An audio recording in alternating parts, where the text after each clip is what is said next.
It feels like the endless debate as to what is progressive metal and what isn't is surely about to rear its head once again when people start getting wind of this, the debut album from fresh-faced youngsters Royal Sorrow, the latest and possibly greatest band to emerge in the space occupied and fought over by bands like Vola, Sleep Token, Leprous and their assorted ilk.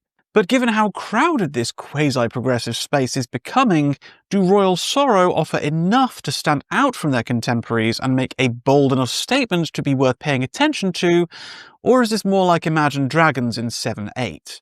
Guys, gals, non-binary pals, my name is Ian, this is Rhyme Signatures, and we are once again opening the lid on the best new releases in prog rock and metal.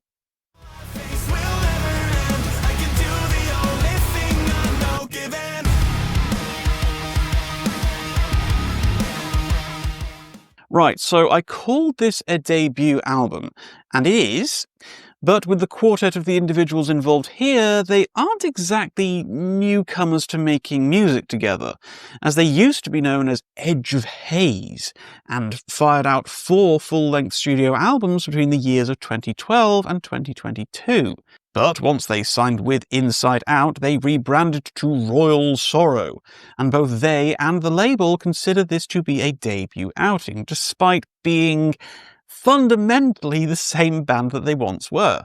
But semantics aside, it is interesting to see what is ostensibly a new band emerging onto the scene, despite being seasoned veterans of the progressive metal world already.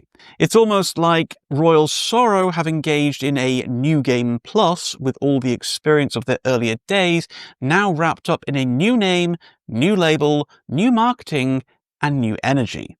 Regardless, I'd not actually knowingly listened to the band as Edge of Haze, so for all intents and purposes I could have done zero research for this review, pretended that Royal Sorrow were an explosive force from out of nowhere and done numerous YouTube reaction faces, clickbait thumbnails and other such attention-grabbing techniques to make you more interested in checking out this video about these exciting newcomers, you know. There is a cynical part of me, though, that feels like a marketing executive sort of like sat them down and said, yeah, okay, so the Edge of Haze is a little 2007, the kids want something a little bit more deep and mysterious sounding, and 2-word band names are so fetch right now. So you're going to dress up in spandex, you're going to have a nose ring, you always wear shutter shades, and you're now going to be called Royal Sorrow. Rampant cynicism and distrust of music labels aside, I'm honestly kind of confident that this rebranding was a mutual decision by both the band and the label, but you know what? Who cares? You know why? Royal Sorrow are awesome. Innerdeeps is awesome. I can't stop listening to this record, and I'm going to be super annoying with how much I've been enjoying this mainstream-friendly, balls-to-the-wall rocker until you finally cave in and give it a spin, if only to make me shut the hell up about it for like 5 minutes or so. For those about to rock, I salute you.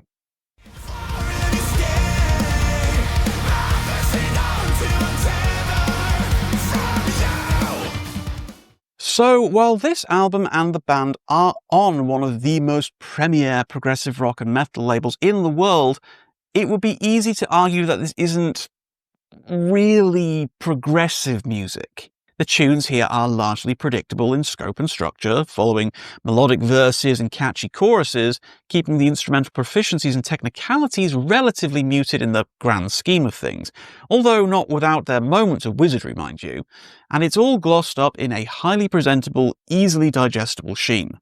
It honestly contains a lot of the hallmarks and trappings of music that I would normally listen to once, maybe twice, not approvingly, and then move on to something with a bit more long-term challenge, shall we say. For the most part, I prefer my music to offer complexities and have a little bit more to it than just chorus go brr. But something about Royal Sorrow's vibe is absolutely intoxicating, and it's from the second track of Metrograve that it all started to come together in ways that I wasn't expecting. Marcus Hentunen is the band's secret weapon, and he's pushing out some of the strongest, most gifted vocal deliveries I've heard this year. It is in Metrograve when he pushes out these incredible Devin Townsend-esque grunts and barks in the chorus that really made me sit up and start paying attention. It's then that I also started appreciating his pop-friendly croons and his grooves, and how well they fit and skirt around the harder edge of the rest of the music. And it is how well he handles the balance of this power and his grit in conjunction with it that I found so appealing. He's carrying just the right amount of spice to make the music more interesting. While the guitars crunch and groove and the drums bounce and roll, he manages to stay drifting atop them like a pro surfboarder, pulling off some sick flips and dives amidst the musical waves the rest of the band is pulsing out of my speakers. Now, I've always maintained that good vocals are the best way to get me interested in your music, and Royal Sorrow have easily got one of the true hidden gems of the heavy metal world in their ranks. Marcus makes me excited to hear how he's going to handle the next delivery. He makes the choruses pop, the verses swell, and gives every single song of the album an infectious tone and addictive vibe, no matter what else is going on around him. So let's talk a little bit about that music. This is definitely of the King Crow, Vola, Modern Leprous, hell, even some Sleep Token school of rock. It's not especially unpredictable or anything, mostly focusing on carrying the melody of the song without too much in the way of creative soloing or obtuse breaks in the action. It's far more a delivery vehicle for the overall tone and message of the song, and consequently the album as a whole. Don't expect weird or angular creative instrumentation like Igor, or wacky and wonderful segues like FMEB. This isn't Royal Sorrow's modus operandi.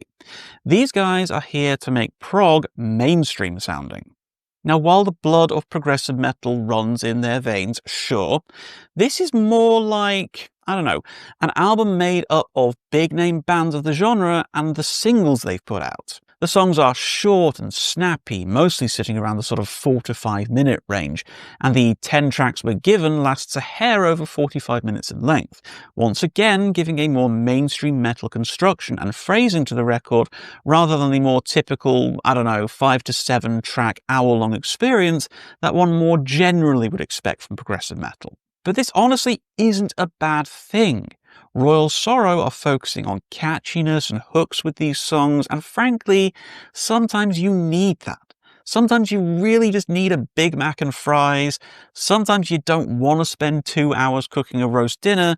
You'd rather just have a Marks & Spencer's finest range microwave meal. And that's exactly the kind of food-related analogy that 10 o'clock at night Ian thinks up when he's been writing a review and not eaten in 4 hours. Every single song on the album hits for me.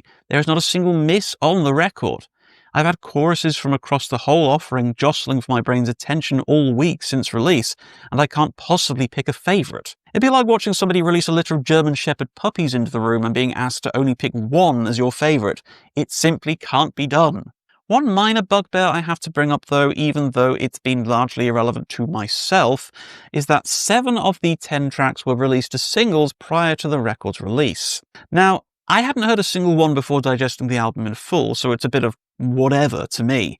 But if you'd been following these guys closely prior to release day, there's only 3 new cuts to enjoy, and I'm really not a fan of this practice of diluting the album experience in this way.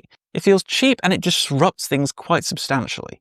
Even though I went into this clean, just knowing that they did this makes it feel a little dirty. But I digress. This is a very minor complaint, especially when every single song on the album manages to hit me just as hard as each other.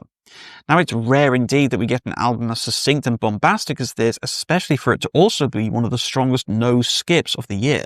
If you're looking for some immediate gratification with songs that will only grow on you as time goes on, then Innerdeeps is one of the easiest recommendations of the year. The vocals are incredible, the instrumentation is groovy, fresh, and compelling, and it really is the kind of metal album you can just throw on at a party and get the entire room bouncing. Royal Sorrow are definitely a band that promise to be huge in a live setting, and I know I'll certainly be keeping my ear to the ground for them to be playing at my usual haunts. Quite frankly, despite my aging body, this is the kind of music that demands to be played loud, heads to be banged, and pits to be moshed in.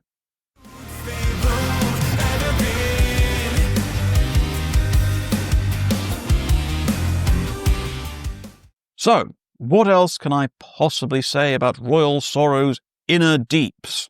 Okay, regardless of if this is a new band or not, or if you want to call this progressive metal or not, as the jury's really kind of out on those things, it really doesn't matter, as frankly, this music is just fun.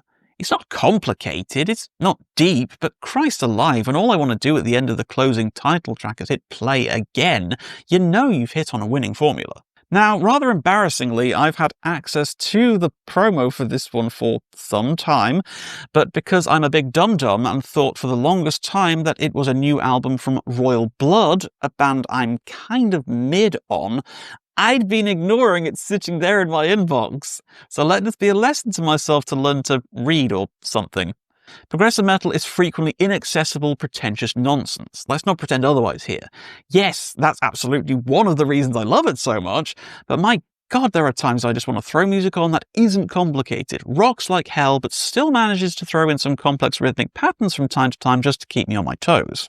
To that end, Royal Sorrow has tickled my proverbial pickle in ways I simply was not expecting from them, and for all of its likely limited long-term appeal, I'm riding the honeymoon period incredibly hard on this one, and I can't get enough of its addictive, infectious, melodic charms.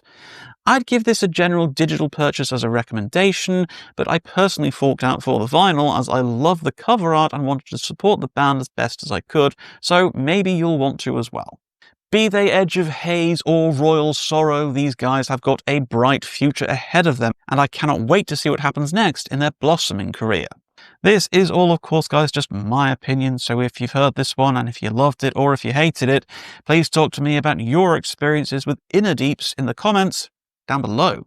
Please drop me a thumbs up if you liked the video, please do tell your friends about little old me, and please do consider subscribing to the channel if you've been enjoying my content so far. But until next time, guys, as always, keep your rhyme signatures pretty odd.